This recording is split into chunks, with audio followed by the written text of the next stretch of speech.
Bagaimana kalau sekarang sudah ada himbauan pemerintah menghindari kumpul-kumpul banyak orang? Lalu gimana kita sholat Jumat atau tidak? Ayo serok jawab gini.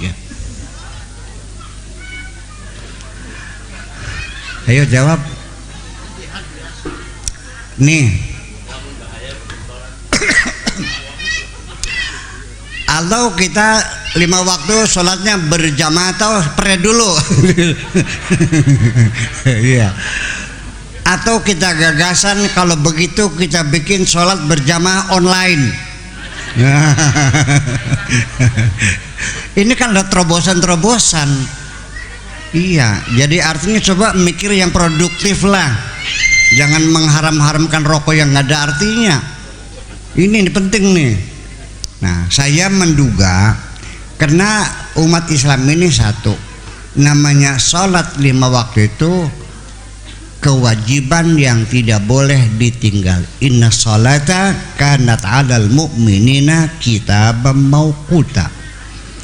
Kewajiban yang tertulis, yang punya skedul, punya jadwal waktu. Sekarang jam berapa? Kita lihat. Nih, jam 2.20. Boleh nggak sekarang sholat asar? Belum. Sudah wajib nggak sholat asar? Belum. Kapan wajibnya? Kalau sudah masuk waktu asar. Nah, kalau sudah waktu asar, zuhurnya kelewat. Boleh nggak sholat zuhur di waktu asar? Nggak boleh juga. Itu kitabam mauquta. Nah, oleh karena itu tidak ada alasan sesibuk-sibuknya, serepot-repotnya, bahkan dalam keadaan sedang perang pun tidak boleh meninggalkan sholat. Namanya sholatul khauf. Barisan depan bawa senjata, yang belakang sholat, ya kan gitu. Selesai ini maju ke depan, yang ini mundur. Sholat saja juga sambil lari-lari boleh. Kita lagi perang sambil sholat, boleh nggak sambil tiarap? Ya boleh, yang lagi perang cek. Tapi kita tidak menegakkan sholat. Nah kalau sekarang begini, sekarang Jumat wajib nggak nantinya? Terus kalau nggak Jumat gimana? Dosa nggak?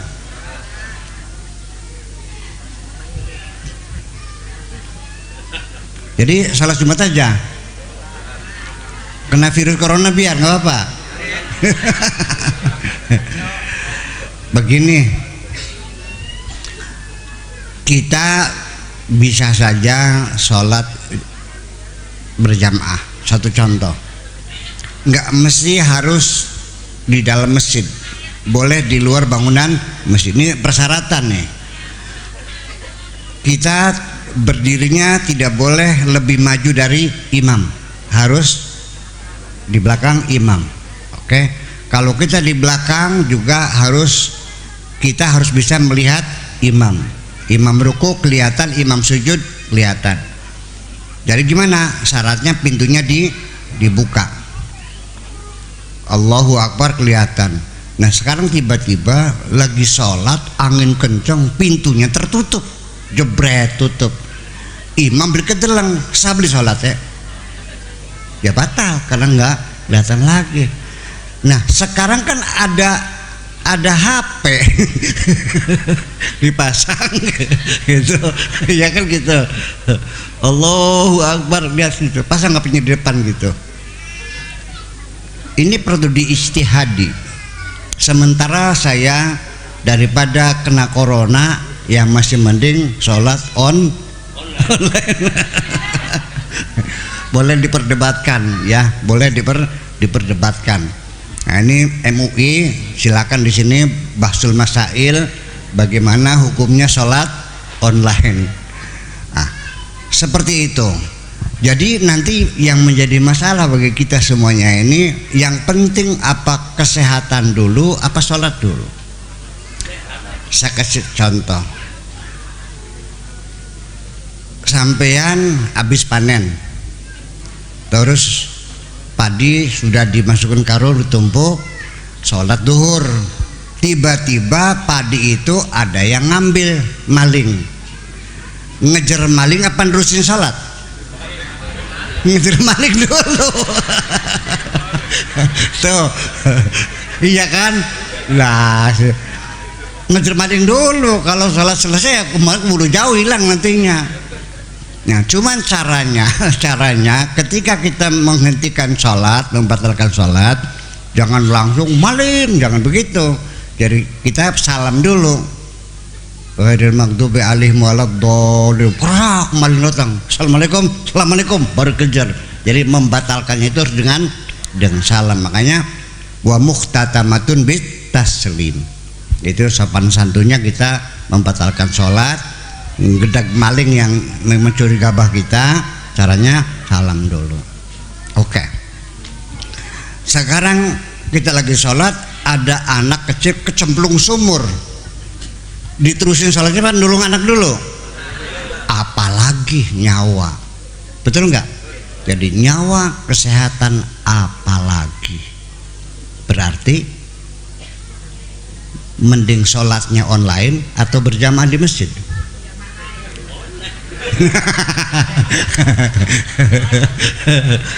Ini ibu-ibu sekalian, sampai sekarang nih masih ada qaulul ulama yang mengatakan Jumat itu tidak wajib, sehingga beberapa masjid setelah Jumatan sholat duhur lagi. Di sini setelah Jumat. Nah, berarti itu meyakini yang wajib mah duhur. Kalau sholat Jumat mah rapat mingguan itu mah. Makanya sebelum sholat diberi pengarahan dulu, 2 kali pengarahannya. Pertama, laporan hasil pembangunan minggu yang lalu. Pak Kuwu, sebenarnya yang jadi khotib tuh Pak Kuwu. Mau Pak Kuwu ini males kan ke dinak naning lebe. Iya. Nah, pertama menyampaikan hasil pembangunan minggu yang kemarin. Saudara-saudara sekalian, gorong-gorong yang mampet yang menyebabkan banjir itu sudah selesai dibersihkan, sudah lancar lagi. Kemudian rumah orang jompo yang mau rubuh sudah ditegakkan lagi. 2 anak yatim sudah disekolahkan lagi. Itu khutbah pertama. Nah, khutbah kedua, untuk besok masih ada 5 orang jompo yang harus diperbaiki. Anak yatim masih tinggal 3 lagi yang belum sekolah. Yuk bersama-sama, kan begitu. Oleh karena Jumat ini adalah rapat mingguan, maka orang perempuan tidak perlu hadir, anak kecil nggak perlu hadir, orang sakit tidak perlu hadir, orang yang bukan penduduk setempat juga tidak wajib sholat Jumat, harus muwatinin. Ada tamu dari Jakarta datang ke Kepuh yang nggak wajib sholat Jumat, dia mau wajib duhur, yang wajib Jumatnya orang Kepuhnya. Itu pertanda bahwa sholat Jumat itu rapat mingguan. Sesungguhnya mah ngandel sore beluwis kan mah. Ya kan? Oke, sekarang kita Jumatan. Ibu lagi sakit di rumah, nungguin ibu sakit atau Jumat? Nungguin ibu.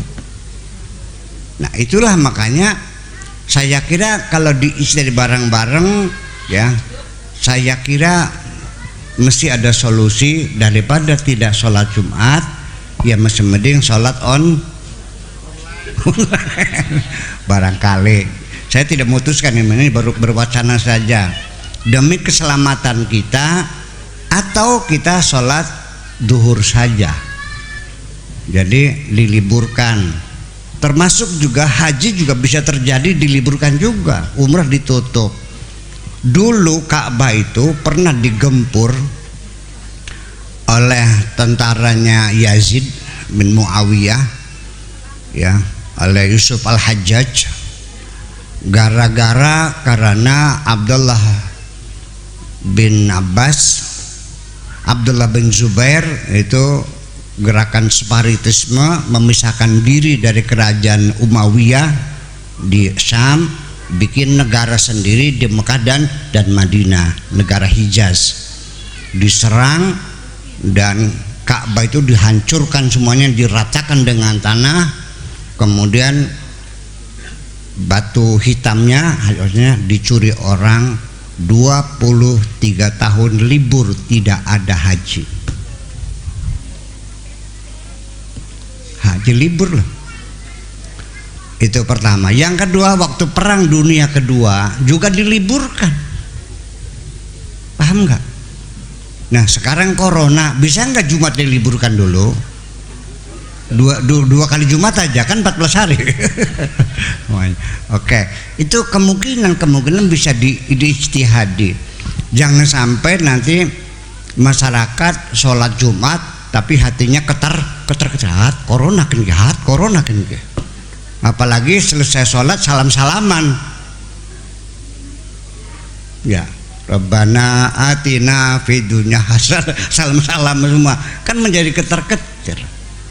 Nah itu mangga silahkan, ini belum keputusan, hanya wacana saja. Selanjutnya bapak-bapak dan ibu-ibu sekalian, bahwa nanti dalam persoalan sholat ini ada sesuatu yang ingin saya sampaikan di sini. Coba perhatikan, ini acara Isra Mi'raj. Tempat duduk dibedakan.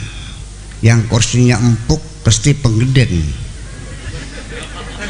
Petek belek maningguri kan ya. Betul nggak? Yang kaya-kaya di depan, miskin di belakang, pejabat di depan, kan begitu. Bahkan di tempat-tempat di acara mana saja. Tetapi masjid khususnya itu tidak ada aturan orang sholat bahwa pejabat di depan, orang kaya di depan, rakyat biasa di belakang, petek belek di belakang, nggak ada. Aturannya adalah siapapun yang datangnya lebih dulu duduknya di depan, yang datangnya teid, tahu teid? Duduknya di belakang. Nah sekarang nih Pak Kuwu sholat Jumat datangnya telat, ya mangga. Kuwu nggak ada urusan duduk di situ, bunga tekannya telat. Betul nggak? Nggak bisa. Sehingga akibatnya apa yang terjadi umat Islam dengan masjidnya ini, ada sesuatu yang paling indah dalam pikiran kita, bahwa dengan sholat itu terjadi pembauran sosial. Pembauran sosial itu karena yang datang dulu di depan, yang datang terlambat di belakang, sehingga di situ kaya dan miskin diaduk-aduk setiap hari, pejabat dan rakyat diaduk setiap hari. Oke, apakah itu paksaan? Tidak ada paksaan, tapi kita bisa merasakannya. Mangga di sini bapak-bapak yang merasa orang kaya, katakan sawahnya 40 hektar. Ketika sholat terus ada mandaklan, tukang macul, berdiri di sampingnya. Saya mau nanya kepada orang kaya, siapa namanya tuh? Haji Carmun. Maka Haji Carmun risih nggak nempel pundak dengan mandaklan? Mandaklan meriang belin nyingirangnya Haji Carmun? Enggak. Mandaklannya tidak kecil hati, berdampingan dengan majikannya, dengan orang kaya juga tidak terganggu berdampingan orang miskin. Kenapa? Karena setiap orang Islam masuk ke masjid, semuanya hilang dalam pikirannya. Orang kaya hilang kesadaran diri, aku ini kaya. Orang miskin juga masuk masjid, lupa dia orang miskin, ngerasa sepantar kabeh gitu. Betul enggak? Ini saya bukan ngomong nganggur nih, bukti kita rasakan sendiri. Iya kan? Di situ hebatnya ibadah sholat itu sebetulnya adalah untuk pembauran masyarakat. Sehari 5 kali antar RT antar RW, seminggu sekali antar satu penduduk satu desa kumpul bersama-sama rapat mingguan, jatuhnya pada hari Minggu. Kenapa kita harus bertemu setiap hari? Nah, ibu-ibu sekalian, saya mau nanya, pertengkaran di masyarakat dengan tetangga sering terjadi enggak gara-gara talangnya nyemprot ke temboknya tangga? Terjadi pertengkaran enggak? Ada enggak pertengkaran karena gotnya mampet sampai baunya muncelak? Bertengkar enggak? Ada enggak tangganya melihara ayam nyototan nih jojo? Ada enggak? Jadi ini sebab-sebab pertengkaran masyarakat selalu timbul dari berbagai macam peristiwa, gara-gara ayam, gara-gara kucing, gara-gara macam-macam lah. Nah, itulah makanya sehari bertemu 5 kali itu untuk menyelesaikan pertengkaran di antara kita. Setuju nggak? Salaman kan? Waras kan kaje. Alhamdulillah. Cair nih. Pertengkaran dicair. Duduk bareng, berdiri bareng, salaman, saling tersenyum. Itu artinya dari situ kita paham bahwa ibadah sholat ini betul-betul bertujuan, maqasidus syar'inya adalah membangun kerukunan berwarga, membangun persatuan antar anak bangsa, membangun saling kesepahaman, saling pengertian, saling memahami, bersilaturahmi. Jadi artinya betul-betul sholat ini untuk menunjang visinya Kanjeng Nabi yang disebut dengan kalimat tauhid, kata persatuan. Kalimat itu kalimat. Kalau tauhid itu masdar dari wahada yuwahidu tauhidan. Wahid berapa? Kalau isnani, nah wahid itu satu. Kalau diikutkan wazan fa'ala yufa'ilu, masdarnya taf'ilan. Nasara yunasiru tansiran, kafara yukaffiru takfiran, wahada yuwahidu tauhidan. Jadi kalimat itu artinya kata persatuan. Jadi sebetulnya mah visi utama agama Islam diturunkan ini adalah untuk membangun persatuan. Termasuk sholat ini adalah latihan masyarakat untuk bersama-sama bersatu, saling menghargai, saling menghormati, saling kenal, saling menyapa, saling memperhatikan, sehingga terjadilah kondusivitas yang sempurna. Itu tujuannya. Nah, sebentar lagi akan datang bulan puasa. Kenapa suruh puasa? Allah tidak semata-mata menyuruh kita untuk sekedar lapar, tapi ada maqasidus syar'i supaya engkau merasakan orang miskin penderitaannya kayak apa kurang makan itu. Betul nggak? Nanti coba kita perhatikan sekalian pas bulan puasa. Kalau bulan puasa dari sore, dari pagi sampai sore nggak makan nggak minum, lapar nggak bu? Haus nggak? Lemes enggak? Tetapi anehnya dalam keadaan kita badan kita lemes, lapar, kok malamnya bisa melakukan sholat sunnah 23 rakaat. Tidak cukup hanya itu, selesai itu ditambah lagi baca Quran sampai jam 12 malam. Bisa ya? Coba sekarang dalam keadaan tidak berpuasa, sanggup enggak? Ini yang kita perhatikan. Nah, sehingga kepedulian sosial itu muncul pada saat kita berpuasa. Itu tujuannya kepedulian sosial. Sok aja ibu nanti. Sekarang mah pikirannya yang penting kita mau warung, yang penting warung dewek. Tapi ketika bulan puasa, dapur tetangga diperhatikan. Luar biasa. Apa min?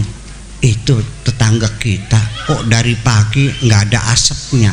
Bayangkan, dilihat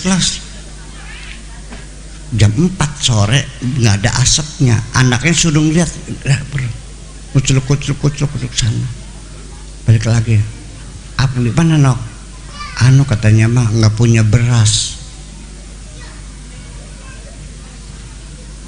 Sok bayangkan dalam keadaan lapar, lemes, puasa seharian, ada tangga nggak punya beras, ngenes nggak bu? Nya, orang kilo los, atrakan mana? Nih duitnya 20.000 los, mumpung masih baru jam 4 masih sempat masak. Ya Allah, melas. Kok hebat banget sih? Kok hebat banget sih mau dilikan? Sok bulan Syawal medite nongol maning aja. Nah, ini jadi semuanya itu saya ingin katakan bahwa sholatnya, puasanya, haji, semua itu adalah bukan tujuan, bukan maqasidus syar'i. Itu hanya exercise, latihan kita untuk membangun kebersamaan ini. Sih priben maneh. Itulah membangun kebersamaan dan persatuan. Tetapi anehnya saya menjadi ngelus dada gini.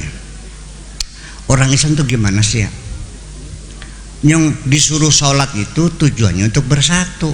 Tetapi ternyata setiap hari kita melihat banyak orang bertengkar gara-gara sholat. Ayo. Sebabnya kecil.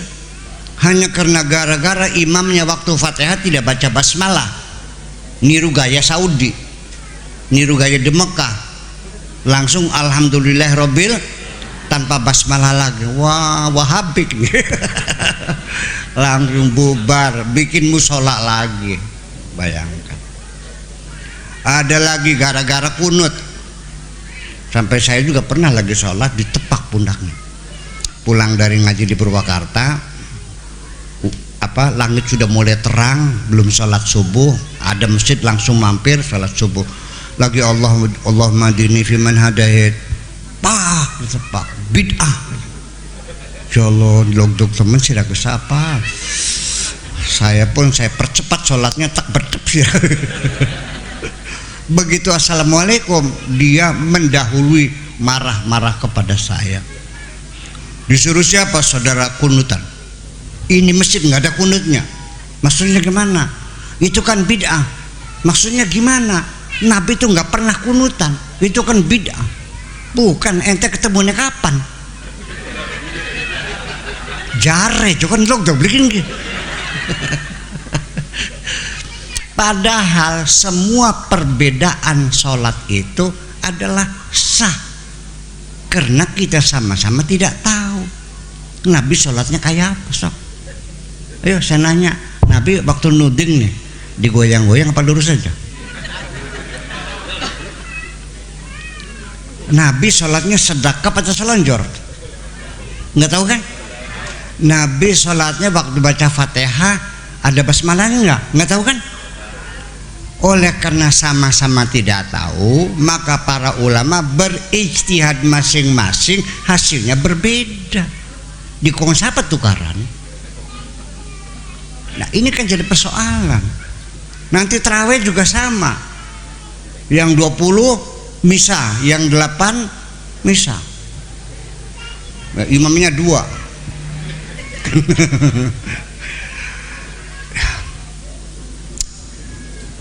Bapak-bapak dan ibu sekalian, nyong sholat nih, saya ini sudah pernah sholat menghadap kiblat nih berbagai macam arah. Saya pernah sholat menghadap ke barat, pernah menghadap timur, pernah menghadap utara, pernah menghadap selatan. Lengkap saya nih. Ketika saya di London, kemana saya menghadapnya? Ke utara apa ke selatan? Ke London, ke selatan. Ketika saya di Libya, ngadapnya kemana? Ke timur.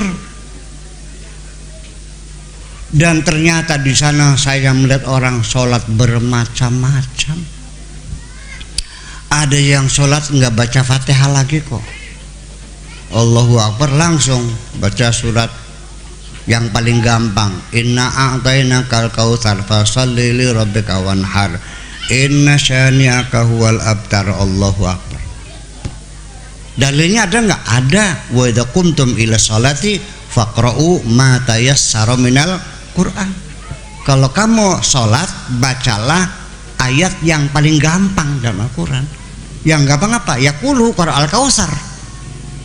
Paling pendek, paling gampang. Jadi subuh ulu kausar, duhur ulu kausar, asar ulu kausar, maghrib ulu kausar, isya sah nggak?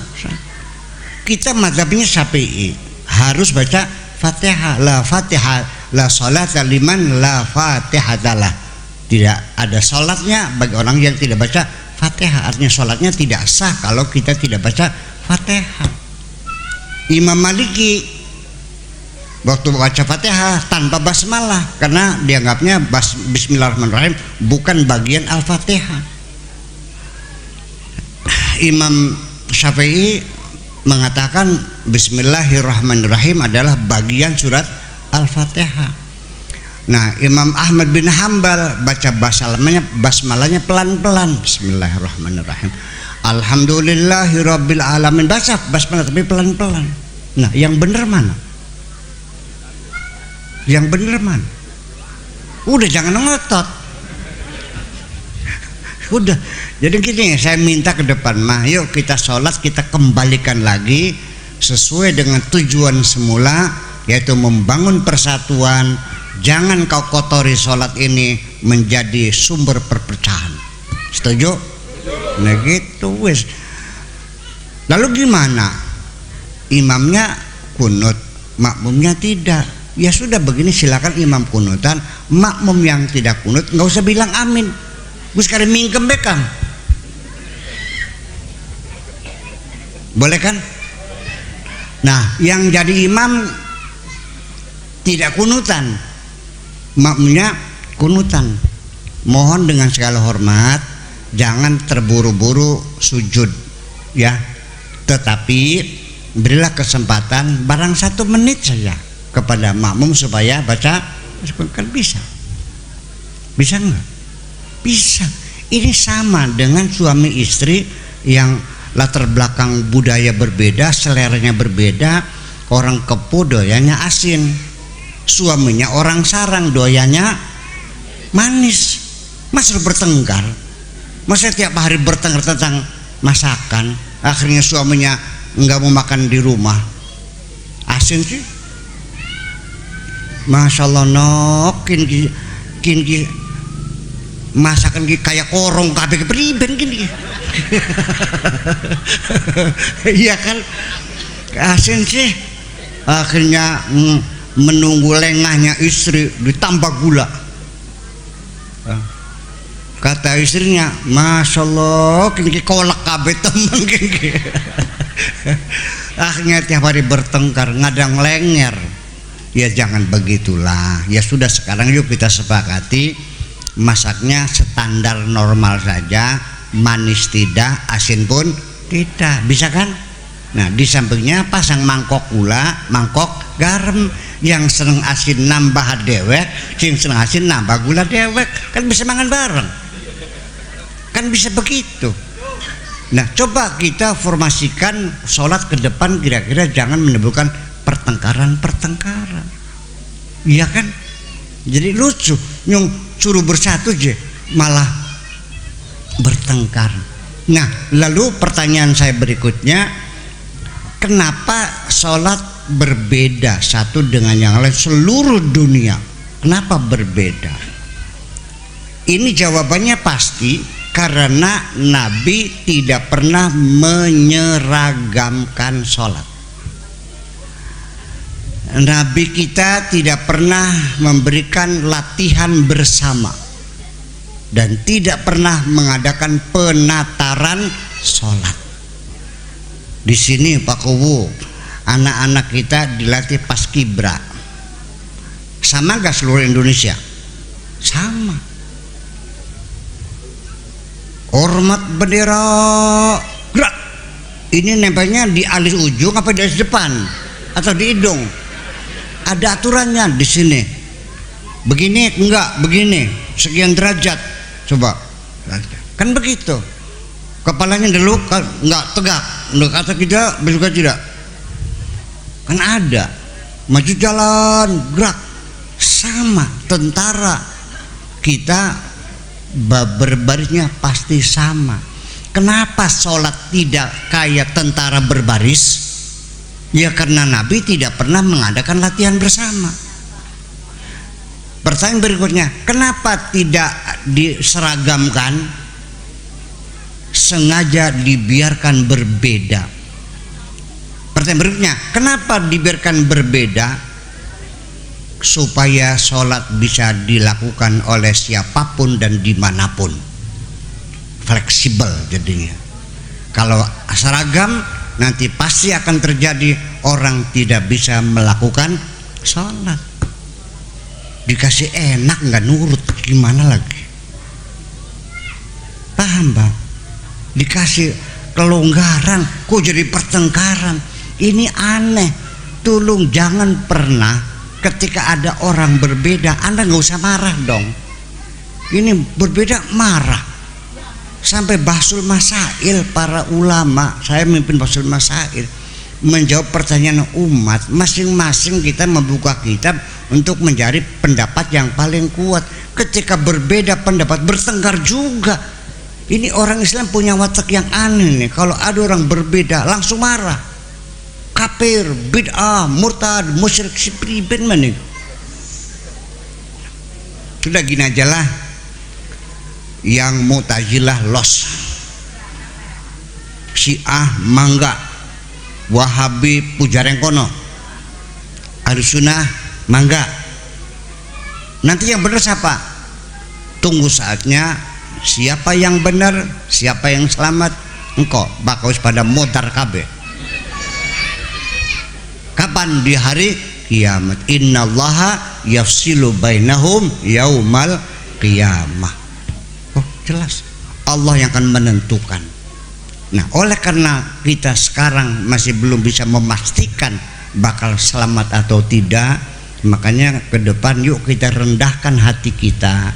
Jangan terlalu meyakini bahwa ini sholat yang paling benar, yang tidak sepertinya adalah salah, tidak diterima, ya kan? Mintalah kepada Allah.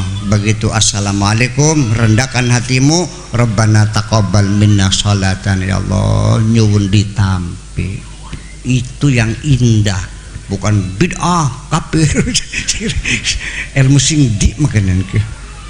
Dan bukan itu, bukan hanya ejek-ejekan, hina menghina, kafir mengkafirkan, malah sampai saling bunuh membunuh, perang saudara antara umat Islam dengan umat Islam. Yang membunuh-bunuh orang di Yaman orang Islam, yang membunuhi orang di Irak orang Islam, yang membunuhi orang di Syria ya orang Islam, yang membantai orang di Libya orang Islam. Sama-sama Islam. Terus kenapa jadi begitu? Ternyata bahwa sejak awal bahwa persatuan umat Islam yang dibangun oleh Kanjeng Nabi Muhammad Sallallahu Alaihi Wasallam ini ternyata begitu meninggal dunia pada detik pertama persatuan sudah pecah kongsi, ya kan? Sampai Kanjeng Nabi ketika meninggal tidak ada yang ngurusin, sahabat-sahabatnya lagi bertengkar pemilihan khalifah. Kanjeng Nabi nggak ada yang ngurusin, hanya Sayyidina Ali sama Abbas berdua nangis kan. Mana sahabat kita?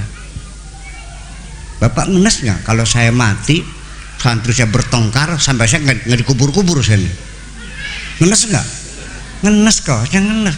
Dan ternyata pertengkaran itu sampai sekarang di Yaman berdarah-darah, Irak sampai ludes semuanya, Syria masih porak-poranda, Libya masih kacau balau, Mesir masih gonjang-ganjing.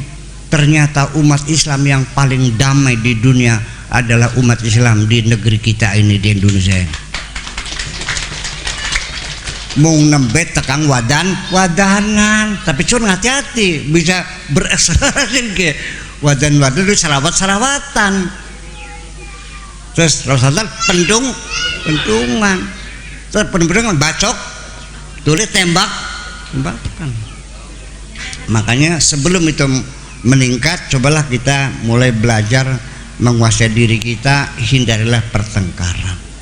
Jadi pesan saya, barangkali ada orang ngajak berdebat segala macam, udah Pak, kula mati yang tanos, boten ngertos. Jadi hukumnya gimana? Beli ngarti, pujara sira, gus balik ke bae, mau kemana? Ngising gon betul. Gus gak, kapir ya, gus kesubuhan. Ya, tolong gitu aja deh. Itu lebih baik daripada gitu. Kita nggak usah marah di kapir-kapir, udah biar aja lah.